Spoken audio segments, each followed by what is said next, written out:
अस्सलाम वालेकुम दोस्तों, मेरा नाम है मोहम्मद रियाज और आप देख रहे हैं हमारी हज 2024 की वीडियोस। दोस्तों, जो लोग हज पे जा रहे हैं और जो हज के लिए मक्का मुकरमा या मदीना मुनव्वरा पहुंच चुके हैं, उनके लिए सऊदी गवर्नमेंट के क्या क्या कानून हैं, हज के दौरान किन किन कानूनों को उनका पालन करना है, किन किन नियमों का पालन करना है और किन चीज़ों का एहतियात करना है, ये बहुत इंपॉर्टेंट चीज़ें हैं। आज की वीडियो में हम लोग इस पर बात करेंगे। बने रहिए हमारे साथ, इंशाल्लाह आपको इन्फॉर्मेशन मिलेगी। तो दोस्तों, सबसे बड़ी बात यह है कि हज 2024 के लिए जो है कि जो एडवाइजरी जारी किया हुआ है हज कमेटी को और सब पूरी दुनिया के हज कमेटीज को, गवर्नमेंट ऑफ सऊदी अरेबिया ने, उसमें सबसे पहला ये है कि जो भी हज वीज़ा पे मक्का मुकरमा में पहुंच रहा है, वो अगर किसी भी दूसरी तरीके का कमर्शियल एक्टिविटी करता हुआ पाया गया, यानी वहाँ पे कुछ खरीदता बेचता हुआ या कोई सर्विस प्रोवाइड करता हुआ पाया गया, तो पुलिस उसको पकड़ेगी और उसके ऊपर जुर्माना लगाया जाएगा और इसके लिए उसको जो है कि डिपोर्ट भी किया जा सकता है। तो आप जो है कि जब मक्का मुकर्रमा में पहुंचे हज के दौरान या मदीना में हैं, तो आप वहाँ पे कोई भी ऐसी एक्टिविटी न करें। आप हज के वीज़ा पे गए हैं, वर्क परमिट पे नहीं गए हैं, वर्क वीज़ा पे नहीं गए हैं, तो इसलिए आप वहाँ पे सिर्फ और सिर्फ अपना हज वाला काम करें। कोई भी सामान आप बेचें नहीं, कोई सर्विसेज किसी को फाइनेंशियली प्रोवाइड नहीं करें। लोगों की हेल्प करना एक अलग चीज़ है, लेकिन आप जो है कि कोई चीज़ पैसा लेके सर्विस नहीं करें। क्योंकि मैं हज के ज़माने में हमने देखा हुआ है कि बहुत सारे लोग जिनका यहाँ पे पेशा होता होगा, वहाँ पे 10 जिलहिज्जा को खास करके वो लोग जो है कि बाल काटने का काम करते हैं। मतलब लोगों को सबको हलक कराना रहता है और वहाँ पे एक आदमी का हलक करने का कम से कम 10 रियाल होता है, जो कि इंडिया के हिसाब से 220 रुपये 230 रुपये लगभग बनते हैं। तो लोग वहाँ पे लालच में जाके ये काम करते हैं और पुलिस उनको फिर पकड़ के लेके जाती है। कई लोग ऐसा 10 लोग का, 15 लोग का, 20 लोग का बाल काट चुके रहते हैं, पैसा जमा कर रहते हैं, और अगर पुलिस वाला सुरता वहाँ पे आ गया तो उनका सारा पैसा ले लेता है, उनको पकड़ के लेके जाता है।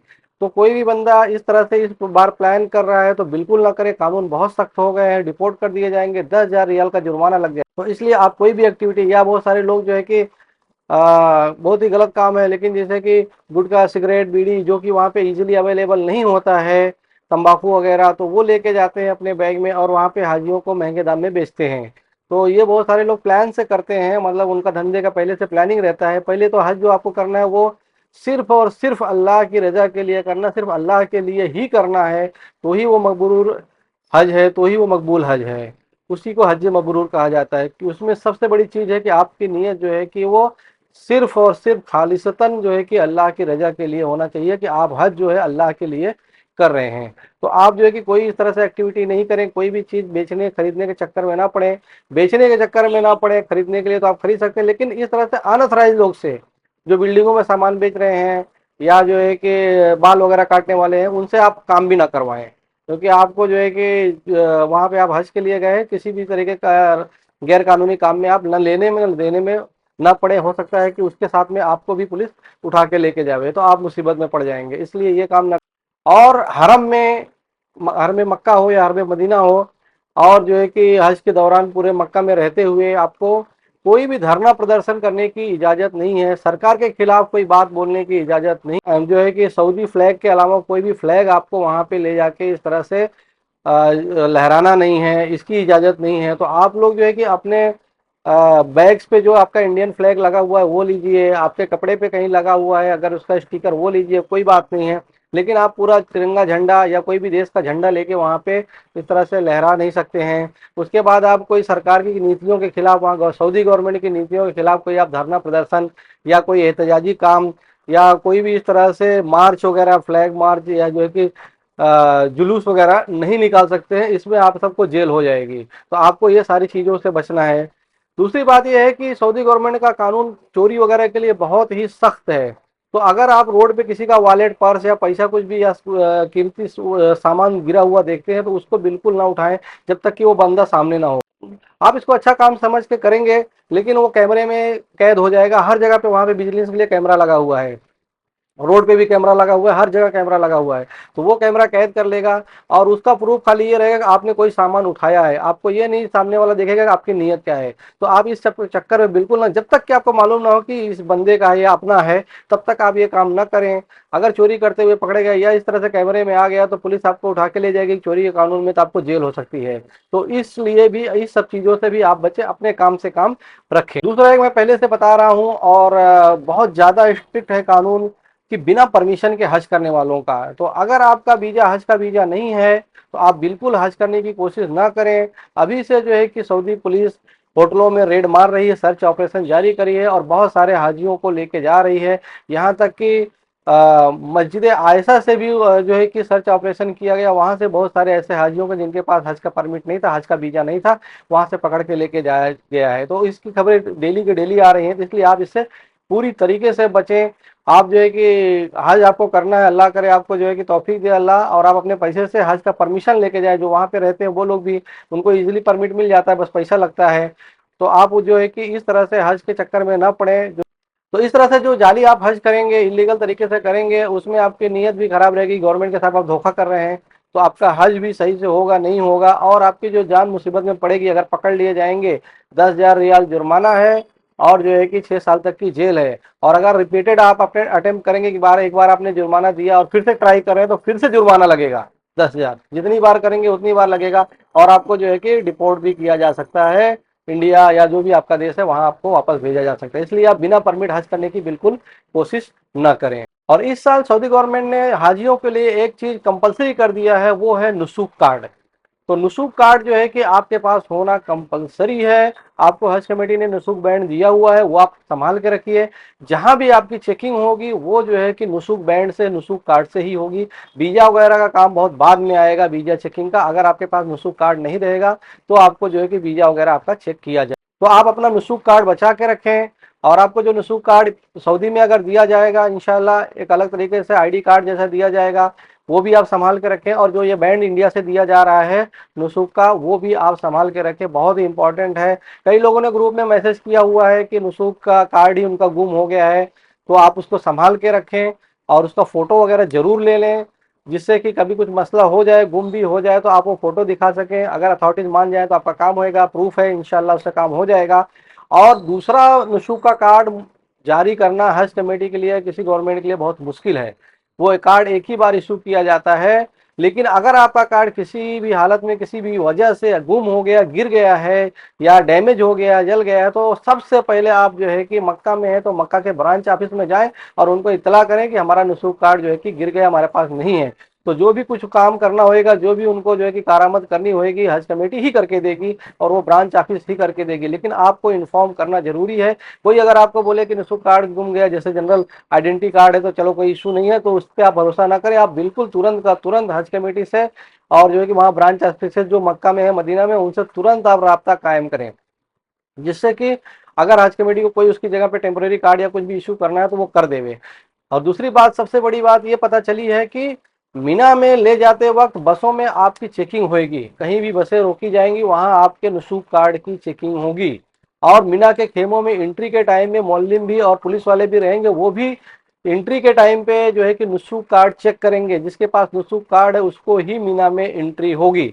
तो ये बहुत बड़ी बात है। तो आप वहां रह के भी हज के टाइम पे मीना में नहीं जा पाएंगे, आपका हज नहीं हो पाएगा। इसलिए आप अपना नुसूक कार्ड बहुत ही ज्यादा संभाल के रखें और उससे मिलता जुलता जो भी प्रूफ है, जो भी चीजें हैं, उसकी कॉपीज बना लें, मोबाइल में फोटो निकालें, बहुत ही संभाल के रखें। इंडिया में लोगों को भेज दें कि कहीं कभी नहीं मिलता रहे, मोबाइल बंद रहे, तो वहां से आप मंगवा सकें। लेकिन इसका आपको बहुत ज्यादा एहतियात करना है, क्योंकि ये कार्ड आपका नहीं रहा तो आपका हज होना मुश्किल हो जाए। क्योंकि ये सऊदी गवर्नमेंट का इसका बार का बहुत ही कंपलसरी, बहुत ही स्ट्रिक्ट कानून है। नुसूक कार्ड आपको चाहिए ही चाहिए। तो आप अपना नुसूक कार्ड की पूरी तरह से हिफाजत करें, बहुत बचा के रखें। कोई तकलीफ हो गई है तो जल्द से जल्द जो है कि अपने ब्रांच ऑफिस में मक्का में या मदीना में जहां भी है वहां पे इसकी इतला करें और इसके बारे में कुछ ना कुछ दूसरा प्रूफ या जो भी है जानकारी हज कमेटी जो देना चाहती है उसको ले लें उससे। और इसको लापरवाही बिल्कुल ना करें, ये कार्ड बहुत ही इंपॉर्टेंट है। उसके अलावा एक बहुत अच्छा कानून जो है कि सऊदी गवर्नमेंट ने इस बार जो है कि इम्प्लीमेंट किया हुआ है।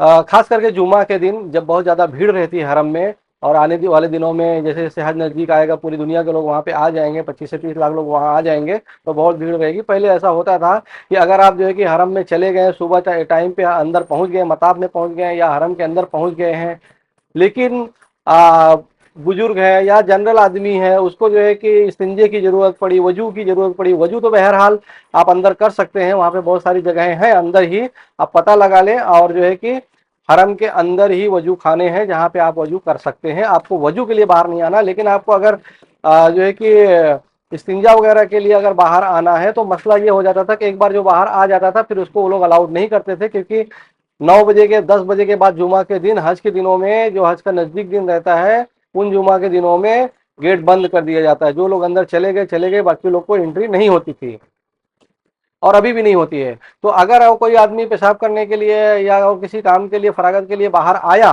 फिर उसको फिर जाने नहीं मिलता। आदमी समझ लीजिए कि 9 बजे, 9:30 से हरम में दाखिल हो गया, 8 बजे से दाखिल हो गया, और 11 बजे तक वो रहा, और फिर उसको जो है कि जिस्मानी ज़रूरत है, इंसानी फितरत है, जो इस्तिंजा वगैरह करना, पाके हासिल करना, अगर उस तरह से कोई मसला हो गया, वो बाहर आ जाता है, तो वो बेचारे को वापस से जो है कि हरम में जाना नहीं पड़ता था। पूरा 8 बजे से 4 घंटा 3 घंटा वो रहता था, लेकिन फिर वो नमाज के टाइम नहीं जा सकता। तो सऊदी गवर्नमेंट ने इस बार जो है कि वहाँ पे एक अच्छा सिस्टम निकाल दिया है। एक जो है कि उन्होंने कार्ड जारी किया है, एक जो है कि टिकट जारी किया है। वो टिकट जब आप कोई भी बंदा जो है कि जुमा के दिन हरम शरीफ से बाहर निकलने लगे, कोई वजू वगैरह के लिए, किसी चीज़ के लिए, फिर वापस उसको वापस आना है, तो जब जो गेट रहता है, वो गेट पे वहाँ बंदे जो खड़े रहते हैं, वहाँ से वो टिकट जरूर से जरूर हासिल करें। वो अगर आप टिकट हासिल कर लोगे, तो कितनी भी भीड़ रहे, गेट बंद रहे, कुछ भी मसला रहे, आप जाइए, आप जो है कि जो भी आपको फरागत हासिल करना है, इस्तिंजा वगैरह करना है, वो करके फिर से वजू बना के वापस से आइए, सिर्फ गेट पे वो कार्ड दिखाइए, आपको एंट्री इंशाल्लाह मिल जाएगी। ये बहुत ही अच्छी चीज़ है। पहले के लोगों को बहुत तकलीफ हो जाती थी, लोग सुबह से 4 4 घंटे से पहुंचे रहते थे, और जैसे नमाज का टाइम 1 घंटा आधा घंटा रह जाता था, उनको इस तरह की हाजत आ जाती थी, तो बेचारे बाहर जाते थे, फिर आ नहीं पाते थे, और बहुत ज़्यादा मायूसी इससे होती थी कि मतलब सुबह से मैं 4 घंटे से 5 घंटे से सुबह जल्दी उठा, रेडी हुआ, और ट्रेवल करके हरम आया, और हरम में मेरे को एंट्री भी मिल गई अल्हम्दुलिल्लाह, लेकिन अब मेरे को नमाज के टाइम और जुमा की नमाज के लिए ही लोग वहाँ जाते हैं मताब में, जो है कि और या हरम के अंदर नमाज पढ़ने की कोशिश करते हैं। तो जो है कि इस चीज़ का इलाज बहुत अच्छा कर दिया है जो है कि गवर्नमेंट ऑफ सऊदी अरेबिया ने। तो आप इसका ध्यान रखें, ये कार्ड आप जरूर से जरूर जब गेट से बाहर जाने लगे तो हासिल करें, और वापस आने के टाइम ये कार्ड दिखा के आसानी से आप हरम में दाखिल हो सकते हैं। तो आपकी नमाज नहीं जाएगी, कोई तकलीफ इंशाल्लाह नहीं होने पाएगी। और एक ये है कि हरम शरीफ जाते वक्त जो आप लोग जाते हैं हरम में इबादत के लिए, तवाफ़ के लिए, सही के लिए, नमाज़ों के लिए, इबादत के लिए, तो उस टाइम पे कुछ चीज़ें जो है कि हरम के गेट के अंदर ले जाना मना है। उसका लिस्ट उन्होंने दे दिया है, उसमें से आप देख लीजिए कि क्या क्या चीज़ें हैं। सबसे पहले तो खाने का जो सामान है, किसी भी तरीके का खाना जो है कि ले जाना ममनू है। सिर्फ आप जो है कि कॉफ़ी, खजूर और जो है कि पानी वगैरह लेके जा सकते हैं। इसके अलावा किसी तरह का खाने के सामान जो है कि जैसे सालन है, रोटी है, इस तरह का सामान जो है कि हरम के अंदर ले जाना ममनू है, मनाही है। तो गेट पे लोग, औरतों को भी और आदमियों को भी, चेकिंग करने वाले लोग वहाँ रहते हैं। आपका बैग चेक किया जाएगा, अगर इस तरह कोई सामान निकलेगा तो आपको हरम से गेट से वापस कर दिया जाएगा, या तो वो सामान बाहर रख के आइए, और या तो आपको जाने नहीं दिया जाएगा। तो आप जो है कि इस तरह की चीज़ों से बचें, हल्का फुल्का नाश्ते वाला सामान जो है कि लेके जाएं, और जो है कि हैवी खाना, सालन वगैरह, दाल चावल वगैरह, आप हल्का फुल्का नाश्ता वगैरह जो है कि सामान ले जावें।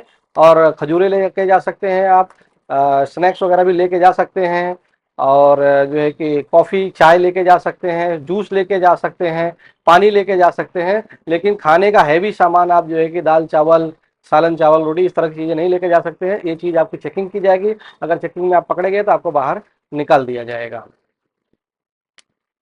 उसके बाद जो है कि शार्प ऑब्जेक्ट्स उन्होंने बोला है कि जैसे जो तेज धार वाली चीज़ें होती हैं, कैंची है और चाकू है, कोई तरह का स्क्रू ड्राइवर, इस तरह का जो चीज़ है, जो शार्प जो मतलब एक तरह का वेपन समझा जाता है, ये सब नेल कटर्स वगैरह ये सब ममनू है, ये नहीं लेके जाना है। हाँ, छोटी कैंची जो होती है औरतों को अलाउड होती है, क्योंकि उनको जो है कि उम्रा करने के बाद जो है कि बाल वगैरह अपने काटने रहते हैं, वो छोटी वाली कैंची अलाउड है, लेके जाते हैं। हालांकि लिस्ट में उन्होंने मना किया है, लेकिन आप ये लेके जा सकते हैं। तो बड़ी चाकू, बड़ी कैंची, इस तरह की चीज़ें आप लेके ना जाएं, नहीं तो आपको गेट पे रोक लिया जाएगा। कोई भी ज्वलनशील पदार्थ, लिक्विड, जैसे कि पेट्रोल है, केरोसिन ऑयल है, इस तरह की कोई चीज़ आप जो है कि न लेके जाएं, ये चीज़ वहाँ पे रोक ली जाएगी और आपको जो है कि हरम से बाहर कर दिया जाएगा। बड़े बड़े बैग्स आप लेके नहीं जा सकते हैं, जैसे लैपटॉप के बैग्स वगैरह हैं तो उनको अलाउड है, लेकिन उसमें बहुत बड़ा बड़ा सामान, ज़्यादा सामान ना लेके जाएं, क्योंकि बहुत सारे लोगों को देखा गया है कि जो लैपटॉप का या बैग पैक होता है उसमें बहुत सारा कपड़े उपड़े और खाने का सामान और खजूर वगैरह बहुत सारी चीज़ें भर लेते हैं, जो दूर से ही देखने में बहुत ही हैवी दिखते हैं। तो इस तरह के जो बैग्स रहेंगे वो चेकिंग किए जाएंगे और बाहर निकाल दिए जाएंगे। आपको जो है कि लैपटॉप या बैग पैक जो पीछे का होता है उसमें हल्का सामान लेके, चप्पल वगैरह रखने के हिसाब से, और जो है कि खाने का थोड़ा मोड़ा सामान लेके, पानी का बॉटल वगैरह लेके जा सकते हैं। लेकिन आप जो है कि बहुत ज़्यादा उसको बड़ा ना करें। और उसका रीज़न ये होता है कि कई बार क्या रहता है, 2 हाजी हैं, 3 हाजी हैं, तो सब मिला के एक ही में सब डाल देते हैं। ऐसा ना करें, सब अपना अपना छोटा छोटा बैग लें और सबको इंशाल्लाह अलाउ किया जाएगा। तो आप जो है कि एक ही बैग में सब ना रखें, एक बैग में रखें वो बहुत बड़ा दिखेगा और वो रोक लिया जाएगा। तो इसलिए, और ज़्यादा करके लोग क्या करते हैं, औरतें क्या करती हैं कि मर्द का भी जो सामान होता है, जूता चप्पल या कोई चीज़ है, कपड़ा है, कुछ भी है, खाने का सामान है, बोलती है मैं लेके चलती हूँ, आप टेंशन मत लो। वो ऐसा करने पे वो जो क्या है, उनका बैग हो जाता है बड़ा। और औरतों की चेकिंग ज़्यादा करती हैं, वहाँ पे औरतें रहती हैं चेकिंग करने के लिए, लेडीज रहती हैं, वो ज़्यादा चेकिंग करती हैं और बस आपको बोलती है आप इसको नहीं लेके जाना है, और वो रोक देती हैं। बल्कि आदमियों में तो अलाउड भी हो जाता है, लेकिन औरतों में पक्का रोक दी जाती हैं। तो आप ऐसा ना करें, आप अपना अपना थोड़ा थोड़ा सामान सब लें और एक छोटा छोटा बैग अपना अपना ले लें, सब अलाउड हो जाएगा इंशाल्लाह। लेकिन एक ही बैग को बड़ा ना करके लेके जाएं। उसके बाद जो है कि बच्चों को ले जाने के लिए जो ट्रॉली, जो स्ट्रोलर्स रहते हैं, वो सब भी मना है, आप उसको लेके नहीं जा सकते हैं। पहले कैसा होता था कि नीचे मताब में जो है कि व्हील चेयर वालों को अलाउड रहता था, लेकिन अब नीचे मताब में व्हील चेयर वालों को अलाउड नहीं, उनके लिए अलग से फ्लोर बना दिया गया है, उनको वहाँ पे भेज दिया जाता है, वहाँ आसानी से वो काम करते हैं।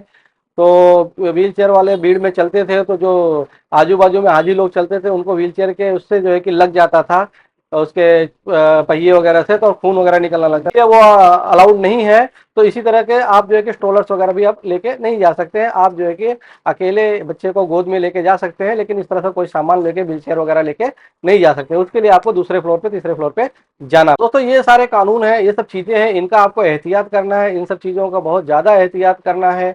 इसके अलावा जो है कि एक मिसप्लेस बैगेजेस के बारे में जो कि समस्या बहुत बड़ी खड़ी हो गई है, बहुत सारे लोगों को तकलीफ इससे आ रही है, तो मैं बता देता हूं कि अजीजिया में जो है कि बिल्डिंग नंबर 136 है, 136 बिल्डिंग नंबर है, वहां पे जो है कि आपके मिसप्लेस बैगेजेस जो कि आपको नहीं मिले हैं, वो बैगेजेस वहां पे मिलेंगे, वहां रखे हुए हैं। या अगर वहां पे भी नहीं मिलते तो कंप्लेन भी वहीं करना है और जाके आपको ढूंढना भी वहीं है। तो आप बिल्डिंग नंबर 136 में चले जाएं, अगर आपका कोई बैगेज नहीं आया सुबह से शाम तक, वहां चले जाएं, ट्राई करें।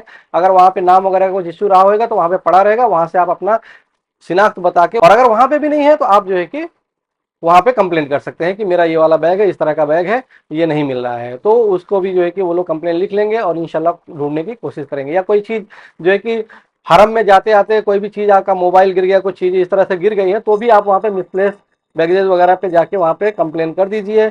अगर आपका जो है कि किस्मत रहेगी, इंशाल्लाह वहाँ पे मिल जाएगा, तो आपको बुला के दे दिया जाएगा। तो दोस्तों ये थी वीडियो सऊदी गवर्नमेंट का जो कानून है, जो नियम वहाँ पे पालन करना है हज के टाइम में हाजियों को वहाँ पे मक्का में रहते हुए। और बहुत ही इंपॉर्टेंट जो है कि कानून है, नियम है, तो बहुत सिंपल भी है, इनको पालन करना कोई बहुत बड़ी बात नहीं है। तो बस आपको इनका ध्यान देना है जिससे आप किसी मुसीबत में ना पड़े। तो दोस्तों ये थी आज की वीडियो। वीडियो को लाइक करें, शेयर करें, हमारे चैनल को सब्सक्राइब कर लें, हमारे व्हाट्सएप ग्रुप को जरूर से जरूर ज्वाइन कर लें, जिसमें आपके सवालों के जवाब दिए जाते हैं। आज के लिए बस इतना ही, हमें दीजिए इजाज़त। अस्सलाम वालेकुम।